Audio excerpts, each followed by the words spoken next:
Donc je vais vous présenter Exoplayer, la nouvelle arme pour Android pour lire tout ce qui est vidéo avec n'importe quel format imaginable. Donc pour me présenter vite fait, je suis Julien Salvi, développeur Android chez Cinemur et du coup Android addict depuis que Froyo est sorti. Alors je travaille à Cinemur depuis 1 an et demi et donc on est dans tout ce qui est VOD, cinéma avec une grosse dose de design et on recrute.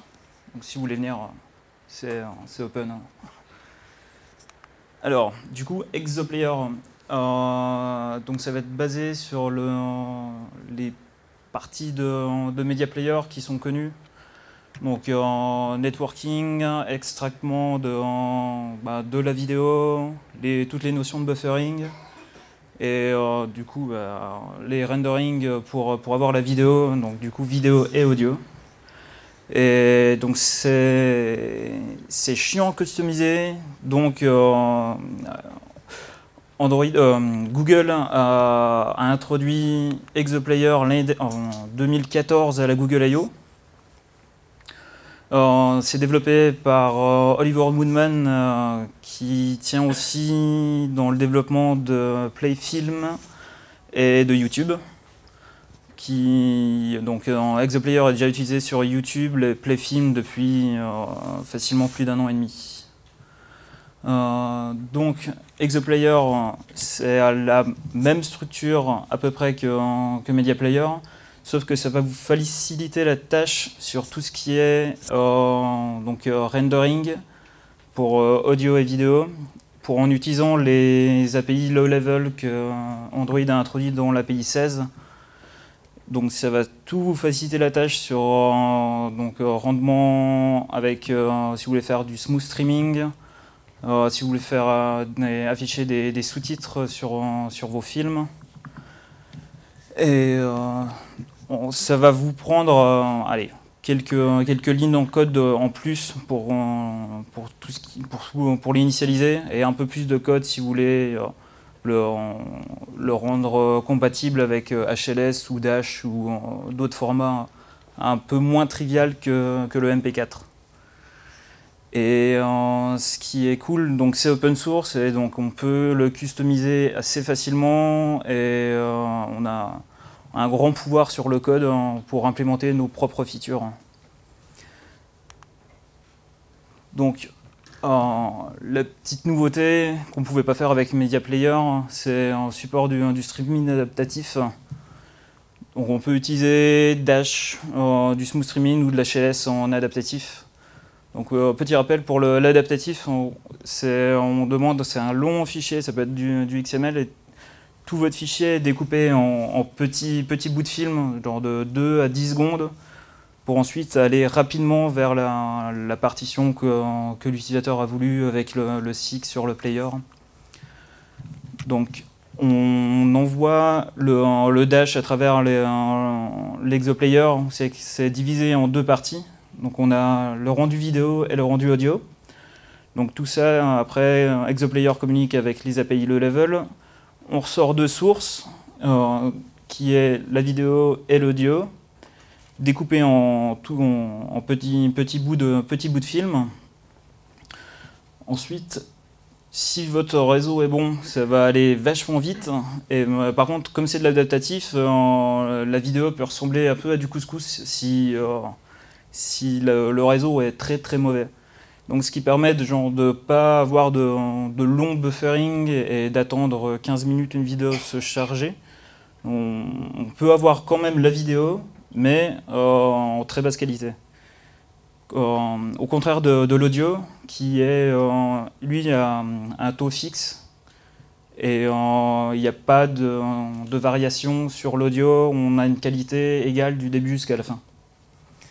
Et donc ensuite, après, le rendu est effectué sur une surface view qui est intégrable facilement dans votre layout. Alors, niveau performance, ces performances ont été faites à la Google I.O. 2014 sur YouTube et Playfilm. Donc on peut remarquer que le lancement au départ de la vidéo est 75% plus rapide. Je l'ai remarqué aussi en développant mes propres applications, la vidéo se lance vraiment plus rapidement si on utilise Exoplayer au lieu du Media Player. De même que le buffer, il y a moins de buffering sur les vidéos. Bon, après, tout dépend du réseau, mais la logique du buffering est très améliorée. De même que la qualité est un poil supérieure en utilisant du coup Exoplayer, qui permet de faire un ratio quasi temps réel sur la vidéo qu'on est en train de streamer ou de jouer en local. L'intégration, elle se fait assez rapidement. Ils ont mis sur Gradle il n'y a pas longtemps le film Exoplayer. On en a la version 1.4.2 en master. Et on peut utiliser aussi la version de dev, c'est qu'il y a les nouveautés et les corrections de bugs. Et elle est maintenue assez fréquemment, je dirais une à deux fois par semaine. Donc on peut l'utiliser, mais des fois à nos risques et périls si une fonction a sauté ou pas.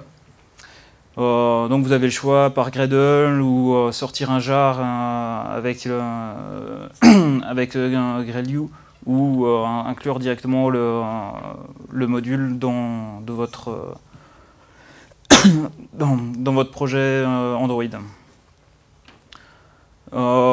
Pour profiter au mieux d'Exoplayer, vaut mieux targeter du API 16 ou plus. Normalement, on ne devrait pas trop avoir souci, sauf si vous supportez encore les versions Froyo et Gingerbread. Et donc, pour le setup, en gros, à minima, on a ces lignes de code là. Plus, si vous voulez intégrer un renderer assez complexe, type Dash ou HLS. Et la partie assez sympa, c'est qu'on peut aussi intégrer des DRM. Donc, c'est toutes les vidéos protégées et qui sont donc non lisibles par des media players de base. Les plus courants, on a Whitevine ou PlayReady. PlayReady est aussi utilisé sur Chromecast, mais pas sur tous les devices encore Android. Le plus courant, c'est l'utilisation de Whitevine, qui est aussi donc, presque directement supporté par Exoplayer, modulo quelques tricks pour que ça se passe bien.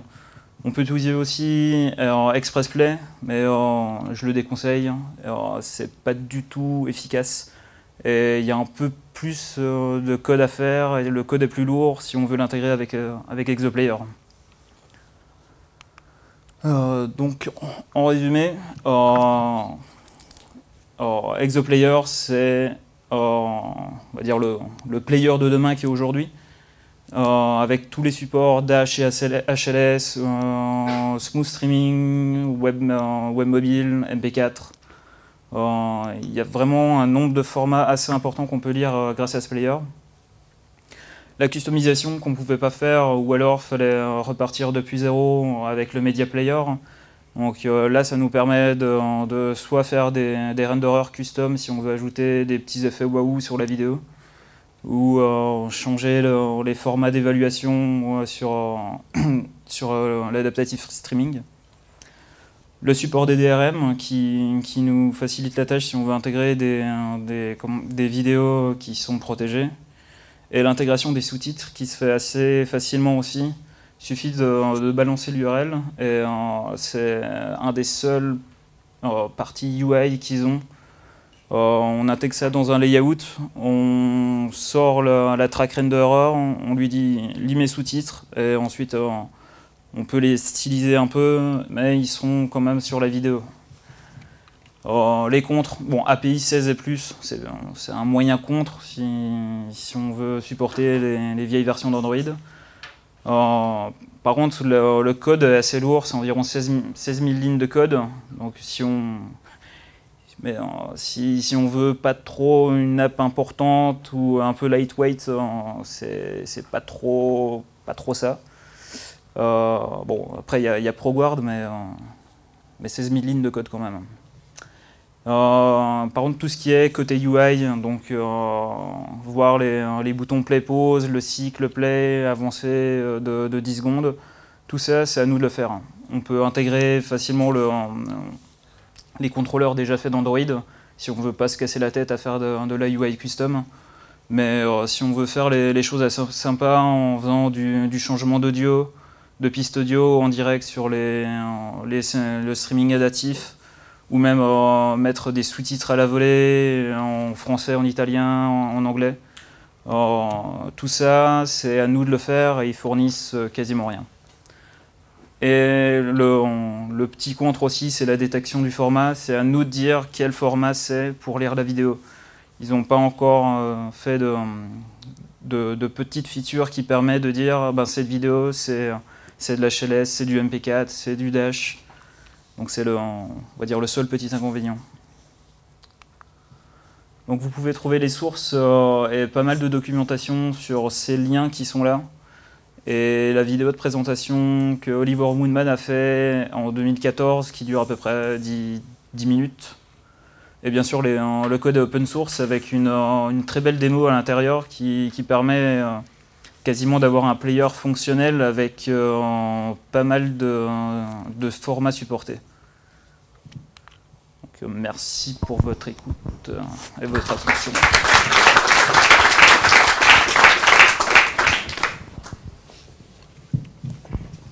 Vous avez des questions? Tu avais parlé de YouTube et de PlayMovie qui a intégré Exoplayer. Ouais.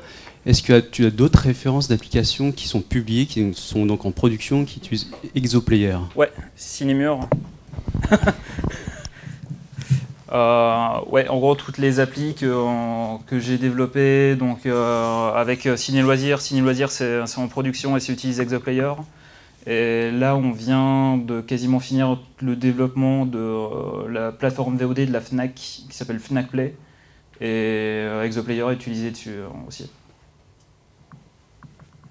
Et... Est-ce que tu rencontres moins de problèmes de différence entre les différentes plateformes d'Android avec l'ancien Media Player ou VideoView, est-ce que ça te facilite la tâche pour tester, enfin pour ne plus rencontrer de problèmes éventuels sur la fragmentation sur différentes versions d'Android? Est-ce que tu peux résumer la question? Peut-être pas. Mais comme on supporte de l'API 16 sur quasiment toutes les applications qu'on développe, pour l'instant, on n'a pas rencontré de grosses difficultés sur même des devices qui sont assez vieux. Ça tournait même sur un Samsung Nexus S qui date un peu. Mais pour l'instant, globalement, sur tous les devices qu'on a testés, les performances sont assez bonnes. Ouais.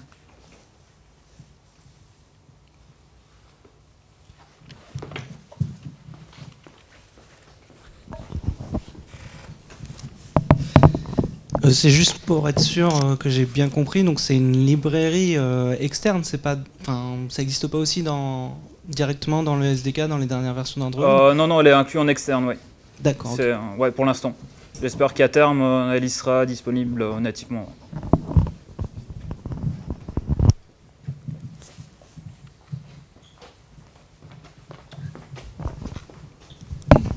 Bonsoir.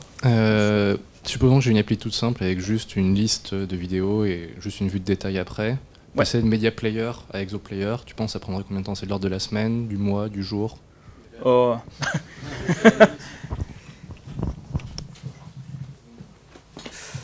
Allez, on va dire que la migration, pour une appli vraiment toute simple, lecture de vidéo, on va dire c'est du MP4, je pense, on va dire pas dans l'adaptive streaming ou quoi que ce soit.